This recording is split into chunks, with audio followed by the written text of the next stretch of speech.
France Info, les informés, Jean-François Aquilini. Bonsoir, l'interview exclusive de Jean Castex aux Parisiens. Aujourd'hui en France, ce sera l'essentiel de cette édition des informés. Sortie de crise sanitaire, sécurité avec les policiers, tribune des militaires, accord LR, suite face au Rassemblement national.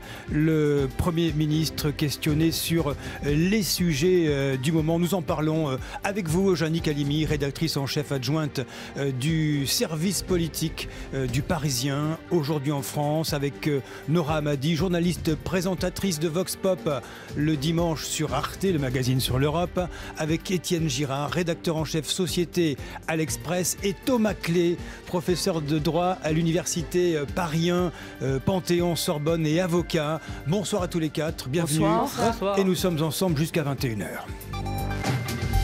Voilà donc Jean Castex qui, dans cette interview au long cours que publie demain matin le Parisien aujourd'hui en France, mais qui est déjà en ligne dès 20h, cette interview au long cours où notamment et éminemment le chef du gouvernement, le Premier ministre Jeanine Calimi, confirme les étapes du déconfinement.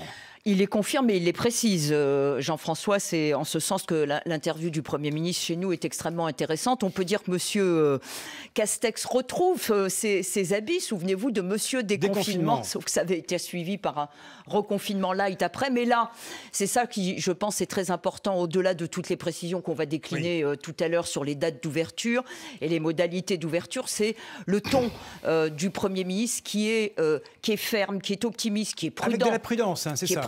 Qui est prudent tout de même, on ne sait jamais. Il faut réserver, il faut bien évidemment, pardonnez-moi, continuer à respecter les gestes barrières, le port du masque, mettre un coup d'accélérateur redoublé sur la vaccination. Mais tout de même, dès le début de son interview, le Premier ministre est très clair, et il le dit, je le dis de la façon la plus claire, dit Jean Castex, nous sommes enfin en train de sortir durablement de cette crise sanitaire. Ce sera lent et progressif, mais enfin, il y a un bout du tunnel qui se profile. Et ça, c'est quand même quelque chose d'extrêmement essentiel. Vous trouvez ce ton résolument optimiste, Étienne Girard ? Il y a une forme de paradoxe dans le ton de Jean Castex et dans ce qu'il dit. À la fois, on est en train de sortir durablement de l'épidémie et en même temps, il n'ose pas se projeter de façon extrêmement affirmative sur la fin du couvre-feu, par exemple, après le 30 juin. C'est sûr, lui demande-t-on. L'histoire de cette épidémie nous apprend à être prudents, mais c'est bien notre objectif. On est quand même dans un exercice de style où il faut à la fois montrer un optimisme et montrer qu'on est en train de sortir de la séquence de l'épidémie et en même temps ne pas avoir de propos qui, si d'aventure l'épidémie repartait, pourraient lui être reprochés. Alors il y a de nombreux détails sur cette réouverture, ces règles qui seront appliquées dès le 19 mai. Je vous cite Jean Castex dans cette interview au Parisien aujourd'hui en France, en terrasse par exemple, une jauge de 50% de la capacité d'accueil, c'est très précis. Il faudra être assis 6 à table maximum.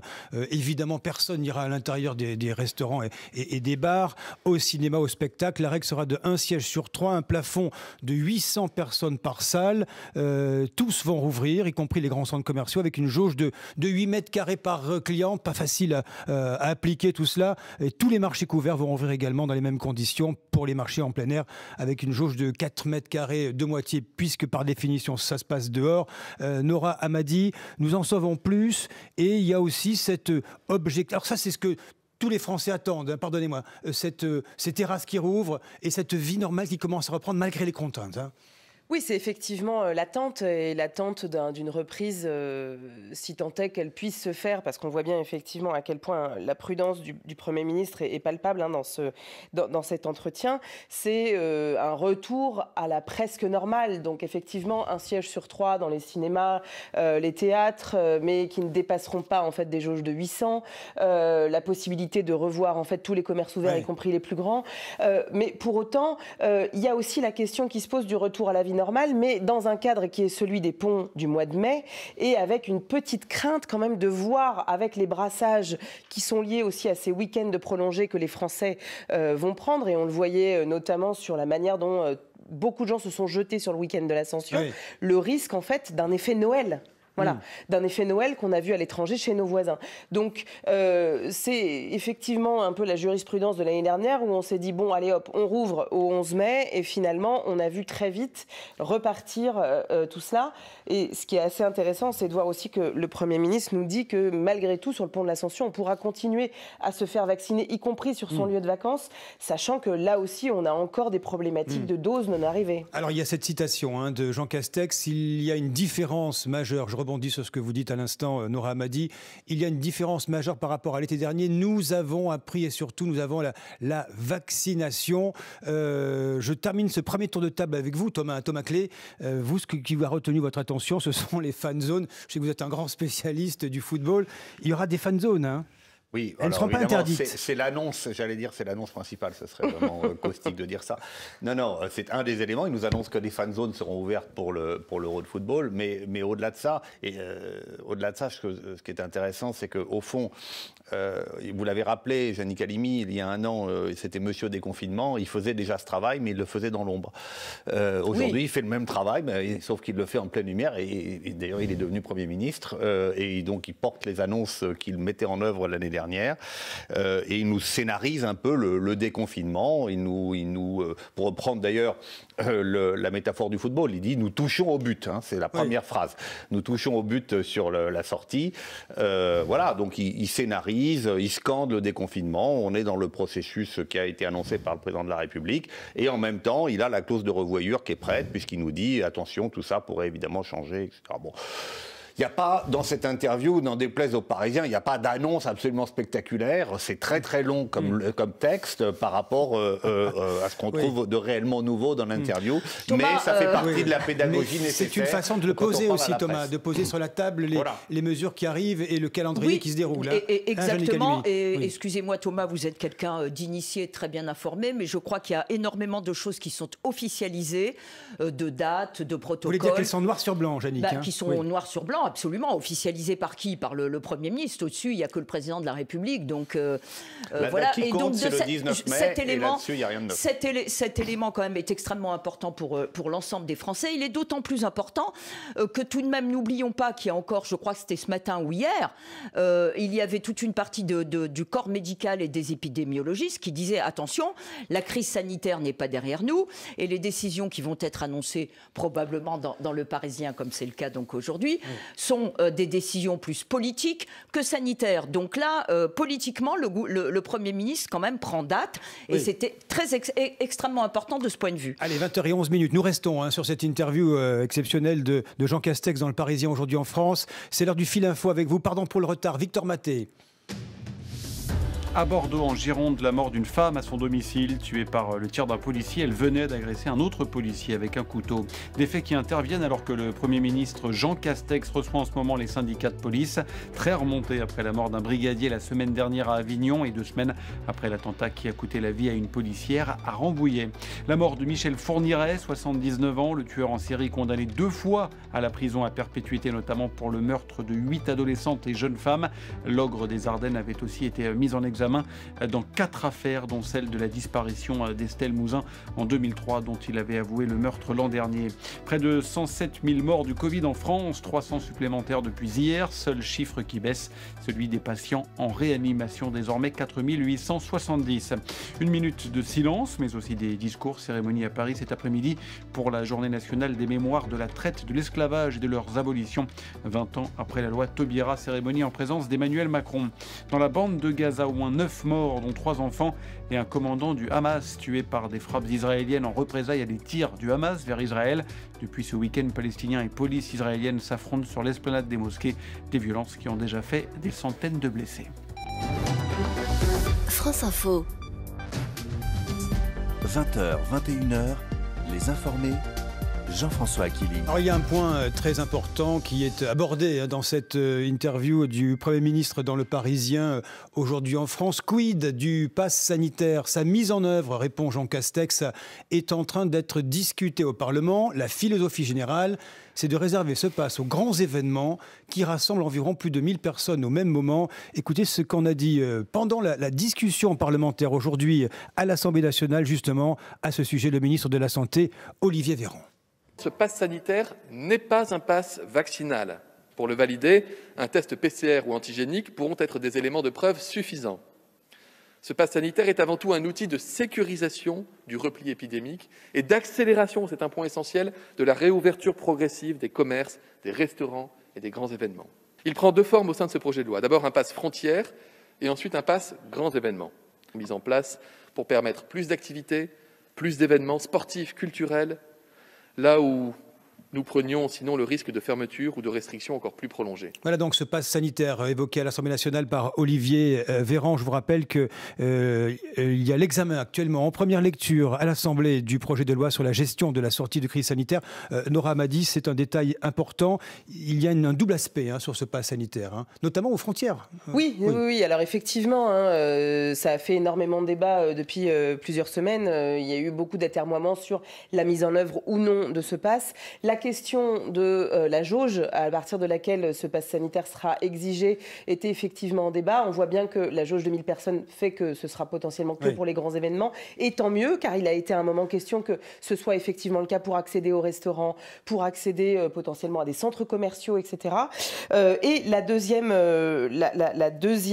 phase, c'est effectivement le pass aux frontières. Là, ce sera beaucoup plus compliqué, sachant qu'au niveau du Conseil européen, tout cela a été discuté et que pour l'instant, il n'y a pas d'accord. Il y a des propositions qui doivent être faites autour de cette question pour une harmonisation et pour faire en sorte pas d'accord, toujours pas d'accord, alors que l'été arrive. Oui, mais tout ceci est en débat quand même depuis décembre. Mais il faut se dépêcher quand même, parce que l'été... Mais il va falloir se dépêcher, mais la problématique, c'est comment faire en sorte que toutes les plateformes se parlent, qu'on est quand même 27 pays, qu'il y a des pays dans la zone Schengen qui ne sont pas forcément européens, mais dans lesquels on va pouvoir aller. Puis, il y a des pays, je vous rappelle par exemple la Hongrie, qui ont fait appel par exemple à des vaccins type Sputnik V qui ne sont pas reconnus par l'Agence européenne du médicament. Donc, comment reconnaît-on ce genre de choses? Jean-Nic Halimi, sur l'aspect très domestique, hexagonal du pass sanitaire, c'est écrit noir sur blanc dans la réponse de Jean Castex. C'est bien précisé pour ceux qui nous écoutent.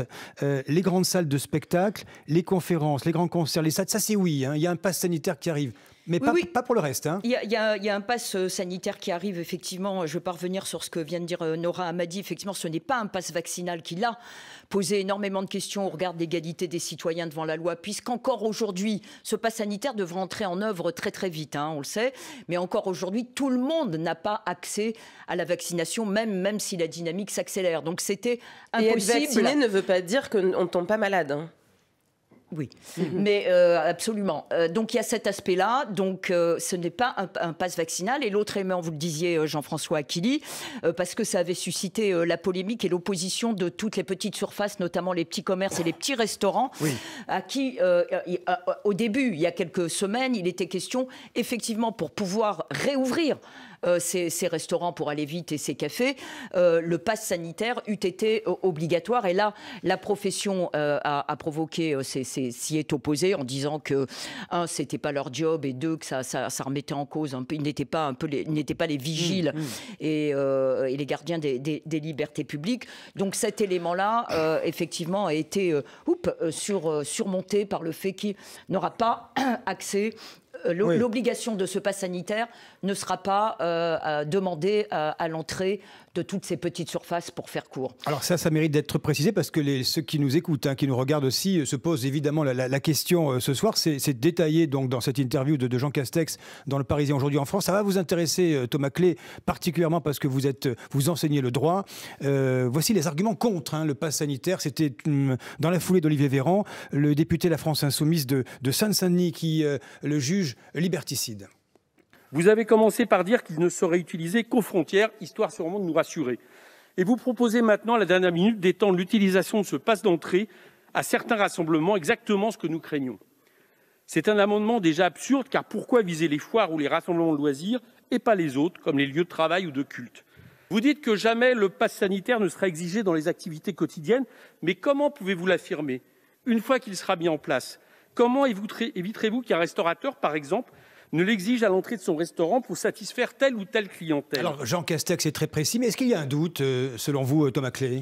Bon, je ne vais pas commenter les propos de la France Insoumise qui, depuis le début de cette crise, a dit tout et son contraire en fonction du sens du vent. Donc, en revanche, ce qui m'intéresse, c'est de voir, et là en tant que juriste, que vous êtes en train de passer des débats parlementaires sur la question du pass sanitaire, mais que le Premier ministre, manifestement, n'attend pas l'issue des débats parlementaires pour donner la réponse dans le Parisien. Le Parisien, aussi éminent soit-il, cher Yannick Halimi, n'est pas encore le journal officiel. Et par conséquent... c'est notre fierté de rester... je vous le confirme. Yannick Halimi, vous faites bien de répondre à cette provocation gratuite de Thomas Clé. Poursuivez Thomas. Mais au contraire, c'est un compliment que j'adresse, puisqu'ils arrivent à publier la loi avant que la loi soit votée. C'est formidable. Donc il y a un petit contournement du travail parlementaire ici par le Premier ministre, mais après tout, c'est la règle du genre. Quant au pass sanitaire, si vous voulez, c'est vrai qu'il pouvait poser des questions, alors peut-être pas liberticides, comme le dit la France Insoumise, mais... de liberté d'atteinte à une liberté fondamentale, qui est la liberté de la circulation. Et c'est vrai que ça nous posait une difficulté si on ne pouvait plus se rendre dans un certain nombre de lieux du quotidien. Là, ce qui est présenté, c'est une limite dans des situations qui ne sont pas quotidiennes, qui sont un peu extraordinaires, c'est-à-dire les voyages, premièrement, et les grands rassemblements, deuxièmement. Donc, l'atteinte à la liberté de circulation, elle est limitée. Et à mon avis, pourquoi? Pour passer le filtre du Conseil constitutionnel. Étienne Girard, ce pass sanitaire qui est un peu une sorte de sésame, hein, vous pensez qu'il va passer, on va dire, la barrière de l'opinion publique? Ce qui est intéressant, c'est qu'il y a quand même une évolution sur cette question de l'opinion publique. Je me rappelle la première fois qu'on avait parlé de ce pass sanitaire, ça devait être à l'automne dernier, les levées de boucliers étaient énormes. On considérait ce que disait la France Insoumise, ce qu'a dit la France Insoumise dans l'extrait que vous avez passé, sur l'aspect liberticide du pass sanitaire, c'était quelque chose de largement partagé à l'époque. Ce n'est plus le cas. Hein. Dans le spectre politique de l'opposition et notamment de la gauche. Aujourd'hui, c'est beaucoup plus, disons que l'idée du pass sanitaire a fait son chemin. Le gouvernement a rassuré un certain nombre d'inquiets en faisant cette distinction entre les événements considérés comme essentiels, aller au restaurant, aller faire ses courses, et les événements, comme vous le disiez, Thomas Clé, plus extraordinaires, aller au stade, aller à un concert de plus de 1000 personnes. La distinction est assez claire à comprendre. Et sur le dernier argument de la France Insoumise, selon lequel n'importe quel restaurateur pourra utiliser finalement son propre pass sanitaire, l'argument ne marche pas. La loi l'interdit. Donc dans ce cas-là, un client pourrait tout simplement appeler la police pour entrer dans l'endroit. Allez, nous allons évoquer l'aspect sécurité de cette interview du Premier ministre Jean Castex aux Parisiens aujourd'hui en France, 20h21 sur France Info. C'est le retour du fil info avec Victor Maté. Tension très forte ce soir au Proche-Orient après les violences de ce week-end. Un feu géant ce lundi sur l'esplanade des mosquées à Jérusalem. Par ailleurs, Gaza a tiré des roquettes vers l'État hébreu qui a riposté. 9 Palestiniens morts, dont des enfants et un commandant du Hamas. Londres condamne et appelle à une désescalade immédiate de tous les côtés. Plus de 18 millions de personnes en France ont désormais reçu au moins une injection de vaccin contre le Covid. L'objectif, 20 millions à la fin de la semaine. Depuis ce matin, tous les plus de 50 ans peuvent se faire vacciner. Réunion en ce moment entre Jean Castex et les syndicats de policiers. 5 jours après la mort d'un brigadier à Avignon, 4 personnes arrêtées hier, dont le tireur présumé, alors que l'on apprend qu'un policier a été agressé au couteau à Bordeaux. Un collègue a tiré sur la femme qui l'a agressée. Elle est décédée. Une grossière machination politique. La réaction de la ministre des Armées, Florence Parly, après la parution d'une nouvelle tribune de militaires dans le journal Valeurs Actuelles, texte qui évoque le risque d'une guerre civile en France, des soldats en activité mais qui restent anonymes. À 79 ans, la mort du tueur en série Michel Fourniret, condamné à la perpétuité pour 8 meurtres. Il était aussi poursuivi dans d'autres affaires, dont la disparition d'Estelle Mouzin en 2003 en Seine-et-Marne, meurtre qu'il avait avoué l'an dernier. France Info. 20h, 21h, les informés, Jean-François Akili. L'interview de Jean Castex dans le Parisien aujourd'hui en France avec l'aspect sécuritaire, vous le savez, avec cette enquête en cours, ces interpellations après l'assassinat, il y a une semaine du brigadier Éric Masson lors d'un contrôle antidrogue à Avignon. Jean Castex s'exprime à ce sujet. 2 fonctionnaires de police tués. Il fait évidemment allusion également au meurtre qui est survenu auparavant de cette fonctionnaire de police à Rambouillet. Jean Castex dit 2 fonctionnaires de police tués, 2 drames insupportables, 2 actes inacceptables. Il y a cette, Jannick Halimi, revendication forte de la part du chef du gouvernement. Revendication d'autorité et de sévérité vis-à-vis, bien sûr. Et de moyens déployés sous le quinquennat. Bien sûr. Alors, durant le quinquennat. Oui, il réinsiste sur les moyens déployés, le nombre de postes créés, l'augmentation du budget, l'augmentation du budget formation, qui est quelque chose de très important. Il rappelle le Beauvau de la sécurité. Et puis les différentes lois qui ont été prises. Ça, il les rappelle, on le sait. Pour le coup, ce n'est pas nouveau. Mais là, pour le coup, on est quand même obligé, une fois qu'on a lu la réponse de M. Castex, d'apporter quand même quelques esprits critiques, parce que sur les moyens renforcés en termes quantitatifs, moi, je ne reprendrai les fameux 10 000 postes qui devraient être créés sur la fin du quinquennat. Alors, nagerions pas l'avenir, il reste encore un an.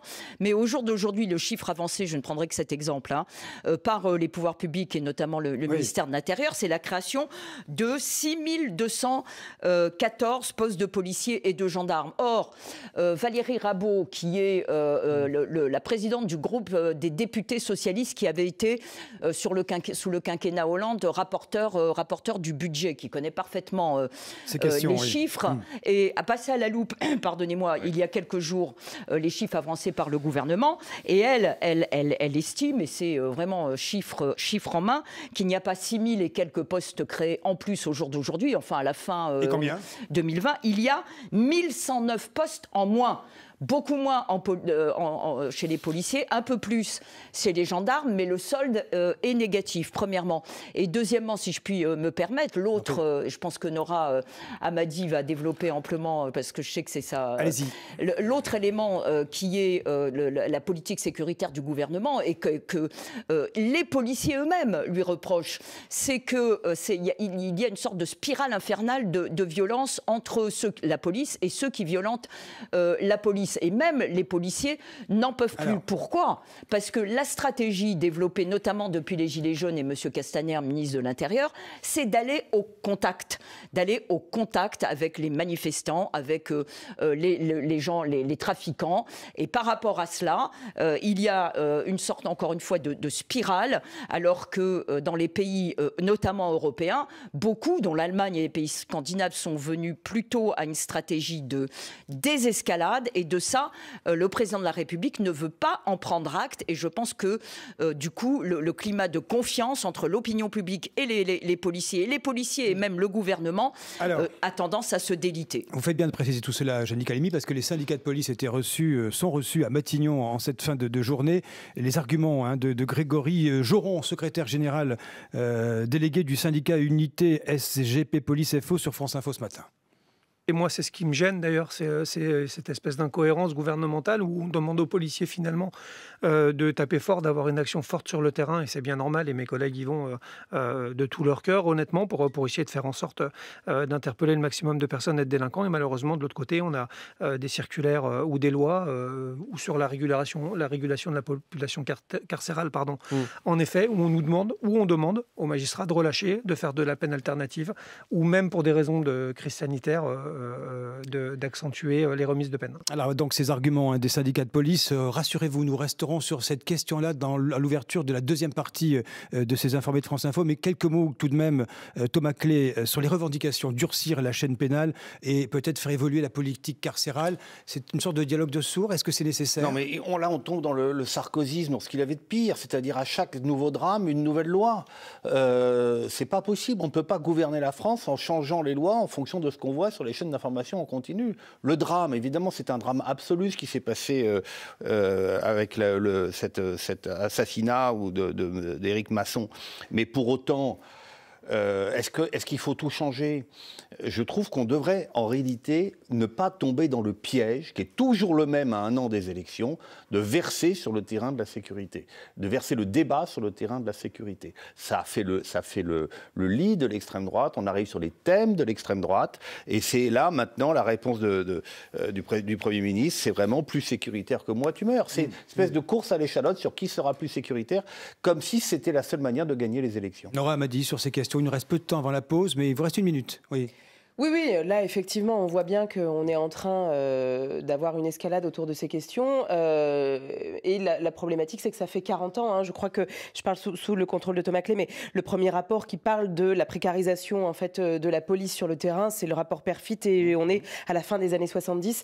La question n'est toujours pas réglée, et c'est fondamentalement une question de moyens. On a voulu mettre en œuvre en fait, plus de moyens sur le renseignement, sur la lutte antiterroriste, et effectivement, cette police du quotidien, elle a été un petit peu laissée pour compte, mais on y reviendra. La problématique, c'est que c'est systémique et il ne suffira pas juste en fait d'aligner les 1000 policiers en plus pour que cela change quelque chose. Allez, Étienne Girard, vous aurez la parole dans un instant. Dans la deuxième partie des Informés de France Info, nous resterons sur les questions de sécurité. Nous parlerons également de politique au travers de cette interview de Jean Castex dans Le Parisien. Aujourd'hui en France, rendez-vous dans quelques minutes. France Info Météo avec ce Loger Neuf. La solution pour trouver votre bien dans le neuf. Ce Loger Neuf, vous avez les clés. Les prévisions d'Élodie Calac de Météo France. Encore perturbé ce soir et demain matin du Languedoc et de la région PACA vers la Lorraine et l'Alsace, les pluies restent parfois orageuses et soutenues, en particulier sur les départements en vigilance orange. La Corse aura droit également à des pluies soutenues et orageuses. Sur le nord des Alpes, la limite pluie-neige s'abaissera jusqu'à 2000 mètres. Sur le sud-ouest, les averses se multiplient ce soir. Elles remontent jusqu'au Massif central cette nuit, puis jusqu'au centre Val-de-Loire demain matin. Le réveil sera plus calme ailleurs. Quelques averses, des éclaircies plutôt belles sur le nord-ouest. Il fera souvent 6 à 10 degrés jusqu'à 15 sur le sud-est. L'après-midi, ce sera instable dans l'est avec des averses orageuses. Même chose sur la Bretagne. Entre les deux, quelques averses, mais plus éparses et avec davantage d'éclaircies. Et puis sur le Languedoc-Roussillon, les éclaircies seront belles, mais le vent de nord-ouest fort. Le thermomètre accusera encore une petite baisse. 14 degrés à Brest, 16 à Deauville, Angers, Dijon, Lyon ou Bordeaux, 18 à Paris et à Bastia et 20 degrés à Marseille.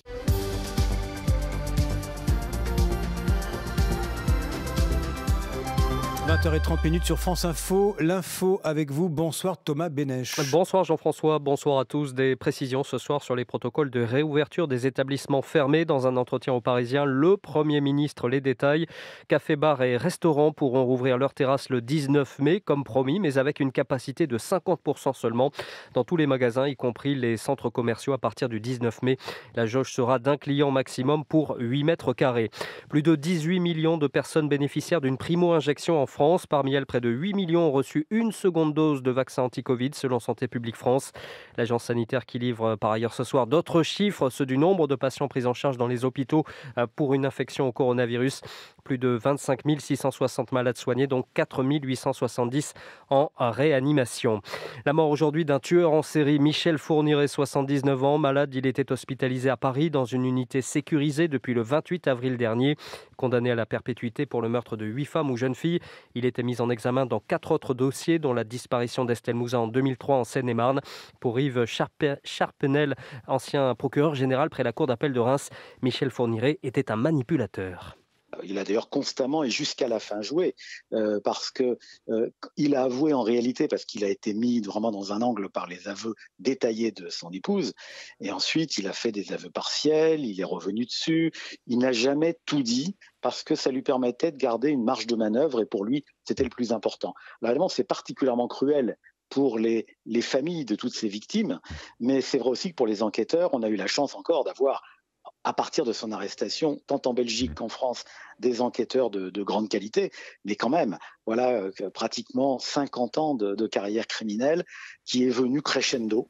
Et donc, c'est vrai qu'on voit bien que les assassins meurent aussi, mais par contre, les victimes qu'il a faites, elles sont toujours là. Et donc, il faut, je pense, essayer avec les moyens dont on dispose encore, d'aller jusqu'au bout des investigations. Yves Cherpenel, ancien procureur général près la Cour d'appel de Reims, au micro France Info de Nicolas Teillard. Dans l'enquête sur le meurtre du policier Éric Masson, la semaine dernière à Avignon, 4 personnes en garde à vue, une information judiciaire ouverte et confiée à 2 juges d'instruction selon le procureur de la ville. Parmi elles, 2 jeunes de 19 et 20 ans, le tueur présumé et son complice. La mort du brigadier remonte à mercredi dernier lors d'une opération de lutte contre le trafic de stupéfiants. Les États-Unis condamnent avec fermeté les tirs de roquettes ce soir du Hamas contre Israël, dénoncent une escalade inacceptable et appellent toutes les parties au calme. Israël a riposté à ces tirs par des bombardements sur la bande de Gaza qui ont fait 9 morts selon le ministère local de la Santé. Ces violences s'inscrivent dans un contexte de tension entre Palestiniens et Israéliens avec des incidents notamment ce matin sur l'esplanade des mosquées, un lieu saint de l'islam. 20h33 sur France Info, l'heure de retrouver la suite de vos informés. 20h, 21h, France Info, les informés, Jean-François Aquili. Interview exclusive de Jean Castex, le Premier ministre parisien, aujourd'hui en France, édition spéciale sur des informés sur France Info, avec Jannick Halimi, rédactrice en chef adjointe du service politique du Parisien aujourd'hui en France, Nora Hamadi, journaliste présentatrice de Vox Pop, le magazine de l'Europe le dimanche sur Arte, Étienne Girard, rédacteur en chef société à l'hebdomadaire L'Express, et Thomas Clé, professeur de droit à l'université Paris 1 Panthéon-Sorbonne et avocat. Nous évoquions les questions de sécurité. Elles sont évoquées dans cette interview du Premier ministre qui revendique le gouvernement qui, depuis 30 ans, a le plus renforcé les moyens des forces de sécurité intérieure, qu'il s'agisse de la lutte contre le terrorisme, a-t-il dit, ou contre toutes les formes de délinquance et de criminalité. Je tiens à préciser tout de même, Jannick Halimi, que vous évoquiez des chiffres contestés par... Contestés par Gérard Darmanin, oui, je sais, non, pardon. Par Valérie Rabault, bon oui, tout à l'heure, c'est les chiffres de nomination de policiers et gendarmes. Et précision, le ministère de l'Intérieur, contacté par la cellule Vrai du Faux de France Info, avait répondu à Valérie Rabault que les plus de 6000 postes annoncés par Emmanuel Macron sont les bons. Il s'agit bien de postes et non d'effectifs. Une sorte de lecture différente des chiffres. Merci à vous, Thibault Maisonneuve, pour cette précision de France Info. Oui, merci Thibault Maisonneuve, mais j'avais eu juste très rapidement, vraiment très rapidement, j'avais eu effectivement les réponses de M. Darmanin, à laquelle avait répondu Valérie Rabault. Il ne s'agit pas de postes créés, de postes effectifs de la part du ministère de l'Intérieur. Ce sont des postes envisagés et uniquement envisagés. Donc voilà l'état de la polémique entre les deux personnalités. Alors sur ces questions de revendication des policiers reçus à Matignon aujourd'hui, et voici ce qu'en disait tout à l'heure Hugo Bernalicis, le député La France Insoumise du Nord, invité du 18-50 France Info.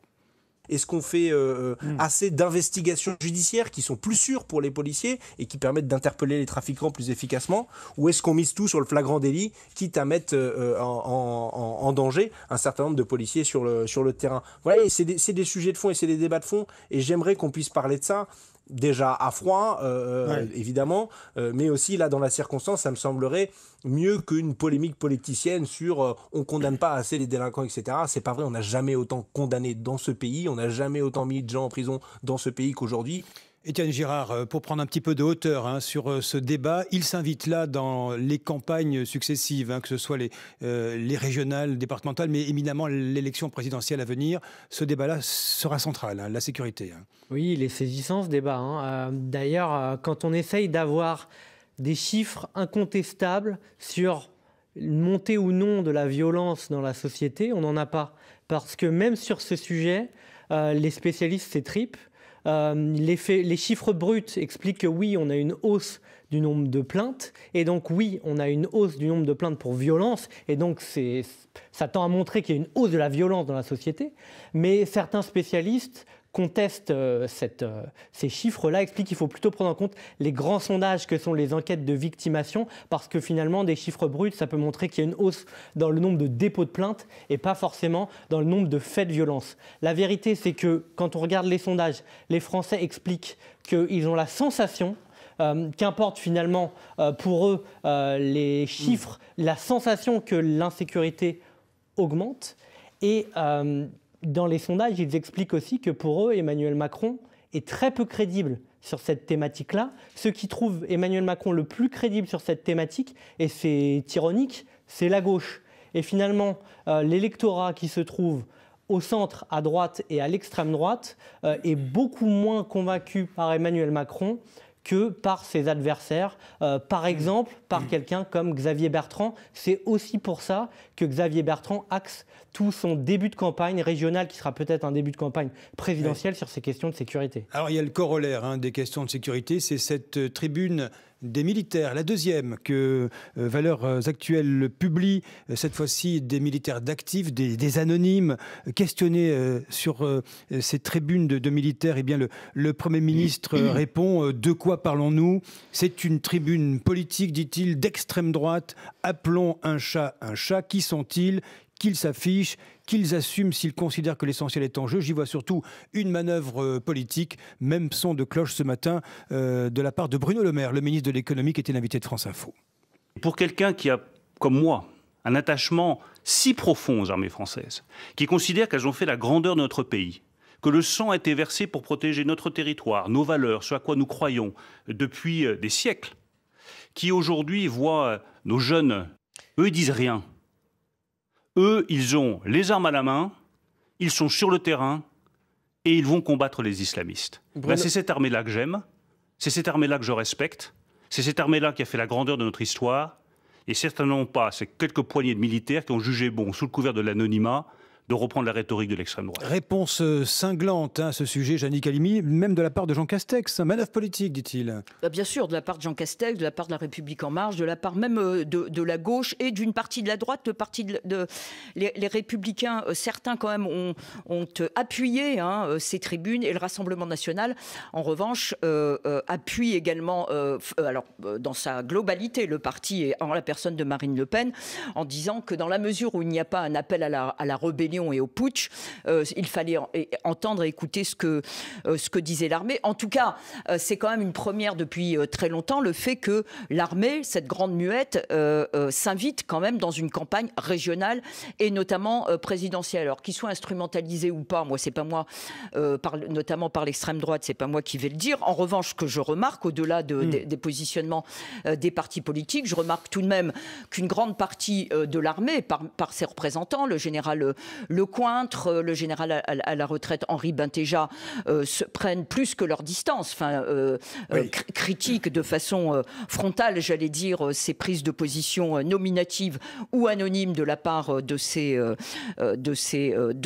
militaires. Et juste pour terminer, on connaît le malaise qu'il y a pu avoir dès le début entre Emmanuel Macron et l'armée depuis la démission, j'allais dire forcée de Pierre de Villiers à l'époque, à la fin 2017, qui s'était fait rodomonter. Le 14 juillet, voilà, qui avait critiqué notamment le fait qu'Emmanuel Macron n'apporte pas suffisamment de crédit. Depuis, les relations s'étaient de crédit financier, je veux dire, crédit budgétaire.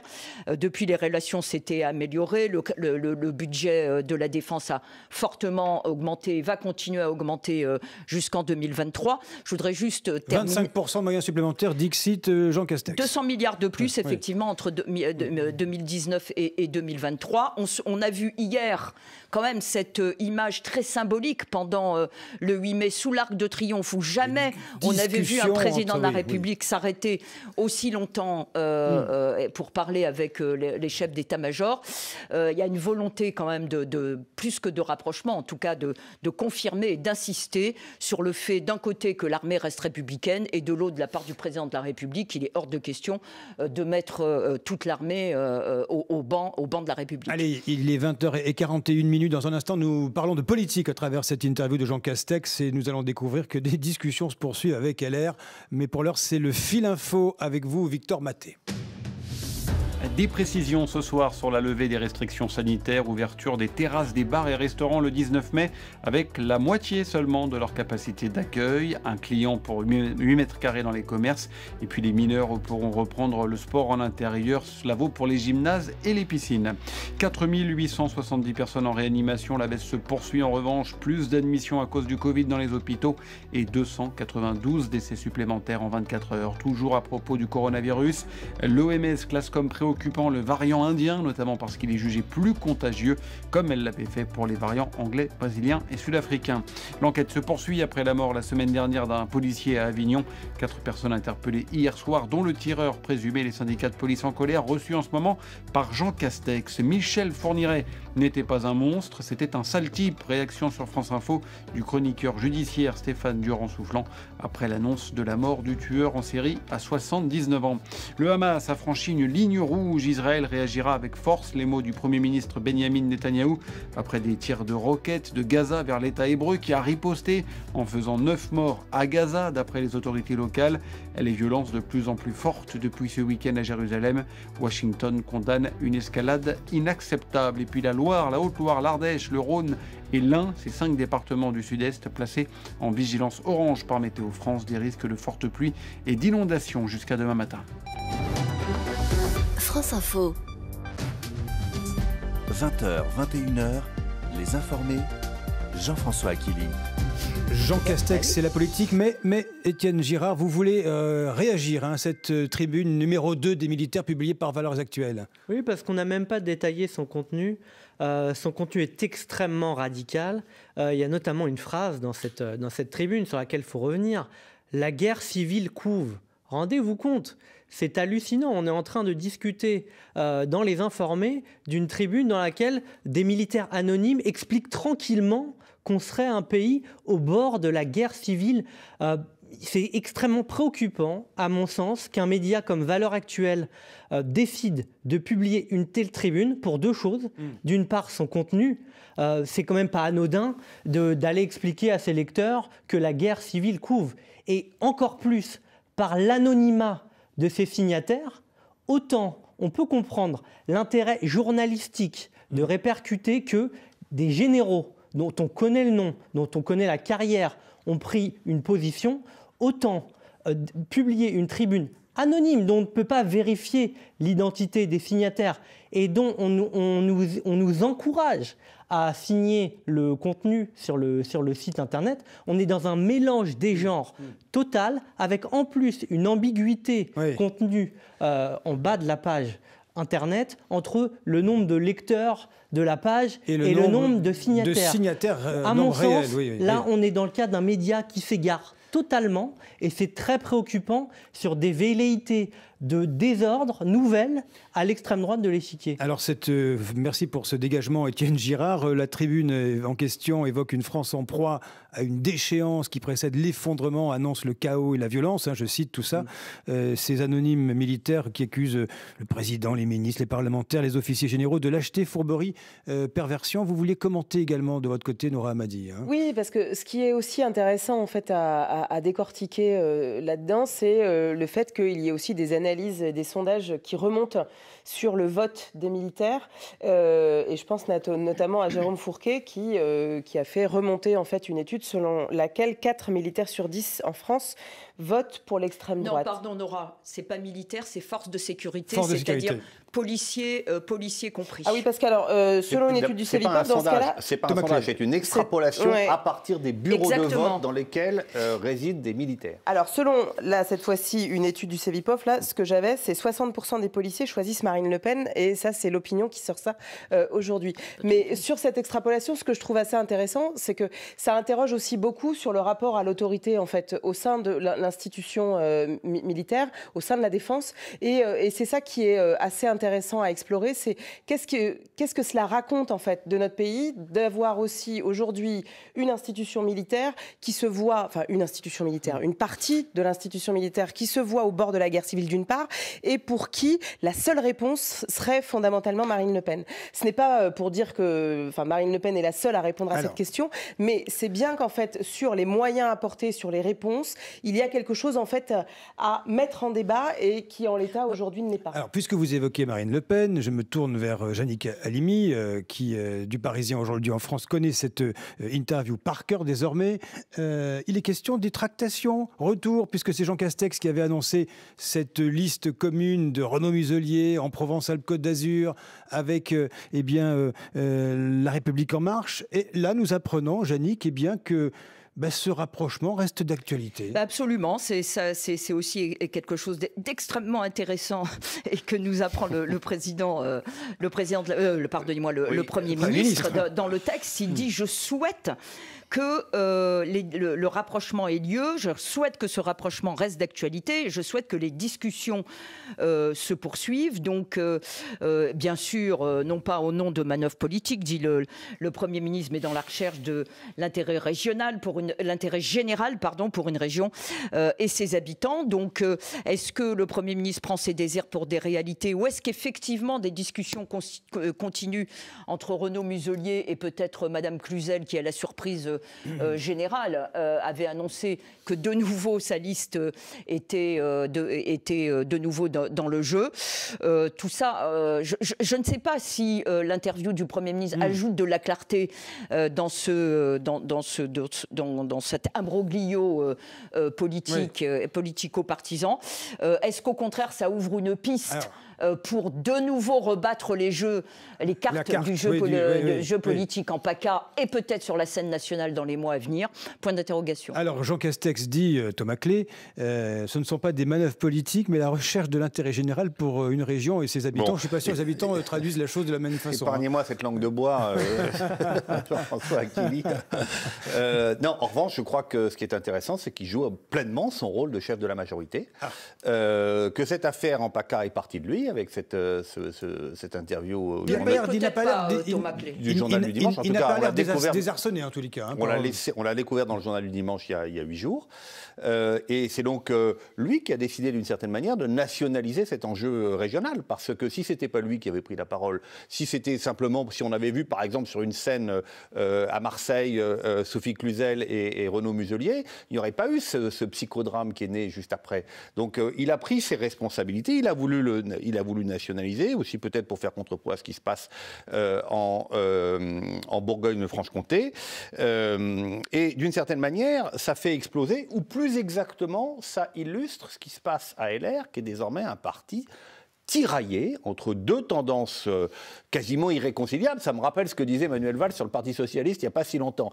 C'est irréconciliable, et ce qui est un tout petit peu piquant dans cette histoire, c'est que ces deux tendances, elles sont incarnées, elles naissent à Nice, entre les frères ennemis désormais, celui qui était le chef de cabinet du maire, c'est-à-dire Ciotti d'un côté et Estrosi de l'autre, et c'est là que ça se passe, c'est là que se fait la ligne de démarcation entre ceux qui sont prêts à aller vers l'extrême droite, sans y aller eux-mêmes d'ailleurs, parce qu'Éric Ciotti ne veut pas porter la liste, et ceux qui ne veulent, peut-être par intérêt politique ou politicien, sont prêts à s'allier avec la REM. Étienne Girard, Jean Castex dit, c'est la réaction de LR, la réaction d'un parti politique au sein duquel des masques sont tombés, un parti que je connais d'autant mieux que je l'ai quitté pour ces mêmes raisons. Voilà. Il a beau jeu de dire ça, j'ai pas tout à fait la même lecture des événements que Thomas Clé. Vous savez ce qu'on dit, on n'a jamais une deuxième chance de faire une première bonne impression. Pour moi, c'est exactement ça qui s'est passé dans cette histoire.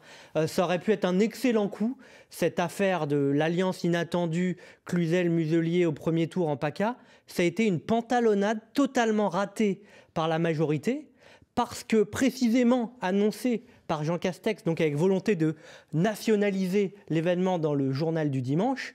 Et donc cette rétractation, elle fait que, même si demain, je n'y crois pas d'ailleurs, Renaud Muselier décide finalement de s'allier avec Madame Cluzel, l'effet de souffle, la dynamique, et c'est quand même ce qui était recherché au premier abord, n'aura pas lieu. Et donc, quoi qu'il arrive, on verra au deuxième tour, mais entre les deux tours du moins, mais pour l'instant c'est un échec. 20h50 sur France Info, le retour du fil info, Victor Maté.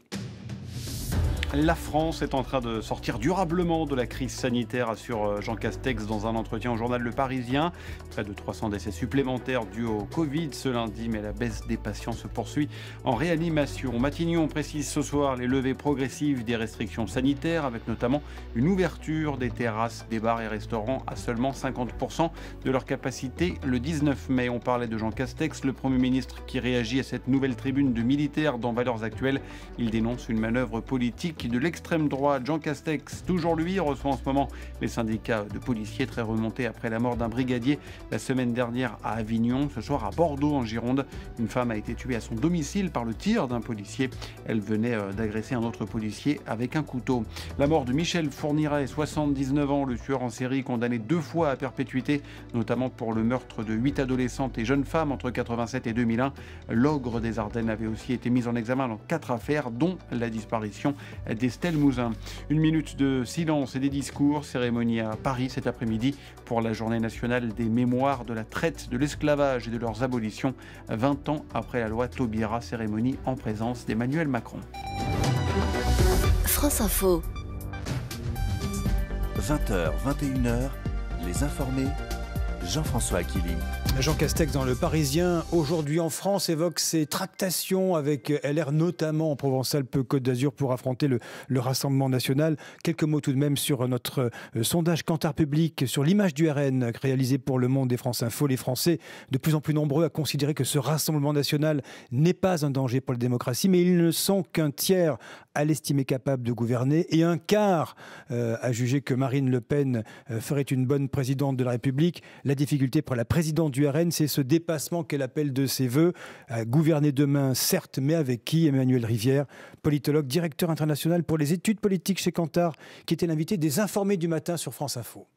Les meilleurs niveaux, on les avait pendant cette phase très dynamique pour le Rassemblement national. Celle des victoires qui se succédaient aux européennes de 2014, alors aux départementales et aux régionales.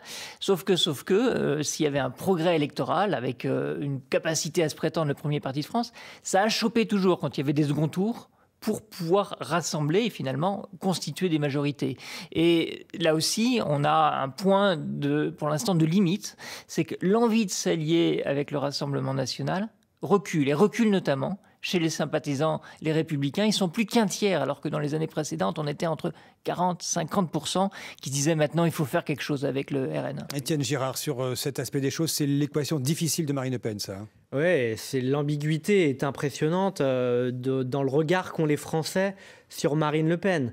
Elle fait moins peur et en même temps, elle n'apparaît pas comme étant une personnalité capable pour disons, la globalité des Français, capable de redresser la France demain, et n'arrive même pas à son niveau de 2018. Et pourtant, dans les sondages, elle apparaît aujourd'hui comme l'adversaire tout désigné d'Emmanuel Macron. Donc, ce qu'on peut en conclure, c'est que le Front National, le Rassemblement National désormais, puisqu'il a changé de nom, finalement est un parti qui se nourrit en creux de l'échec des autres, mais n'a toujours pas réussi à enclencher de désir pour lui dans la population française. Et ce sera peut-être cela en 2022 qui l'empêchera d'arriver au pouvoir. Et le mot de la fin pour Gianni Calimi à la question souhaitez-vous qu'Emmanuel Macron soit candidat à la présidentielle l'an prochain? Eh bien, Jean Castex, lui, il répond oui, je le souhaite. Bien sûr que je le souhaite, mais nous n'y sommes pas encore. Voilà. Il ne faut pas commencer la campagne trop tôt. C'est ça que vous voulez me faire dire. Or, elle a déjà commencé. Hein. Elle a déjà commencé, et quand même sur le Rassemblement national, si je puis me permettre. Moi, je pense qu'au contraire, le Rassemblement national a une dynamique beaucoup plus forte qu'en 2017. C'est clair, net et précis, pour au moins 2 raisons. Parce qu'on a vu, entre les 2 tours, il risque d'avoir une très très forte abstention, notamment d'une partie de la gauche qui pourrait faire le lit du Rassemblement national. Et néanmoins, et en plus, la dédiabolisation et les normalisations de Marine Le Pen lui donnent tout de même un atout supplémentaire par rapport à 2017. Et je pense que, pour rejoindre ce que disait Thomas Clay tout à l'heure, le grand débat qui pourrait jouer dans ces quelques mois, c'est qui pourrait devenir le grand parti conservateur à droite. Est-ce que c'est les LR? Mais je pense qu'ils ont perdu beaucoup en termes de doctrine, de temps et de leadership.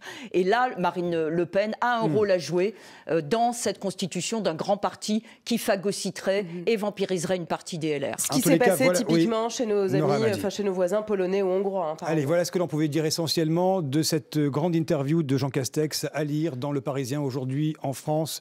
Parution demain en kiosque, c'est déjà en ligne. Thomas Clay, vous vouliez refermer ces informés sur cette autre grande actualité du jour, eh bien le retour de Bernard Tapie devant les juges. Il nous reste peu de temps, hélas, mais c'est un procès en appel où il joue gros. L'homme d'affaires. l'ancien homme d'affaires. Bien sûr, il joue gros. Bon, alors évidemment, c'est très compliqué de parler de la situation de Bernard Tapie, parce que tout le monde sait dans quelle difficulté personnelle il est, et forcément, on a du respect et même de l'admiration pour son courage par rapport à sa maladie, que personne n'ignore d'ailleurs, parce qu'il la met quand même beaucoup en scène.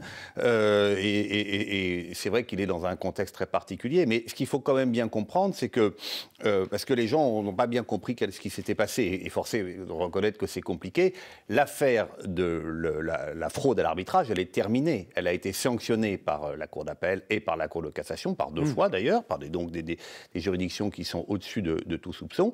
Il y a eu une fraude civile qui a invalidé la sentence, et Bernard Tapie est en train de rendre l'argent qu'il a obtenu de par cette sentence. La question est de savoir si, en plus, il y a eu une escroquerie pénale. Voilà. Le tribunal correctionnel a rendu une relaxe en première instance, et on est cette fois-ci devant la Cour d'appel sur cette question de l'escroquerie pénale, avec des peines de prison qui peuvent être très lourdes, pas seulement d'ailleurs pour Bernard Tapie. Je rappelle qu'il y a 6 prévenus, voilà, on en est là aujourd'hui. Mais, et pour terminer, parce qu'il faut bien comprendre de quoi il s'agit dans cette affaire. Cette affaire qu'on appelle l'affaire Tapie, c'est pas l'affaire Tapie, c'est l'affaire de l'État. C'est le vrai problème dans ce dossier, c'est pas Bernard Tapie qui essaye d'obtenir des sommes et qui l'a obtenu grâce à une complicité. C'est l'affaire de l'État pour vous. C'est que l'État n'a jamais, depuis 1993, et quels que soient d'ailleurs les gouvernements ou les présidents de la République, l'État n'a jamais mis les moyens pour défendre ses intérêts dans cette affaire, et c'est pour ça que ça traverse une grande partie de la Ve République. Et puisqu'on fête aujourd'hui le 10 mai 1981, ça a commencé sous Mitterrand. Voilà. Allez, vous reviendrez aux informés pour nous parler de cette affaire Tapie en appel. Le rappel de la une du Parisien aujourd'hui en France, Jeannick Halimi, l'interview exclusive du Premier ministre. Exactement, on ne peut rien vous cacher. Jean Castex, et le rappel également de la une de l'Express. Nous l'avons largement commenté vendredi dans les informés. C'est la gauche la plus... La gauche la plus rikiki du monde. Chérie, j'ai rétréci la gauche. Et merci à vous, Nora Madi de Vox Pop le dimanche sur Arte. Merci à tous les cas d'avoir participé à ces informés de France Info. Ils reviennent demain matin à 9h. Merci et bonne soirée, évidemment, en notre compagnie sur France Info.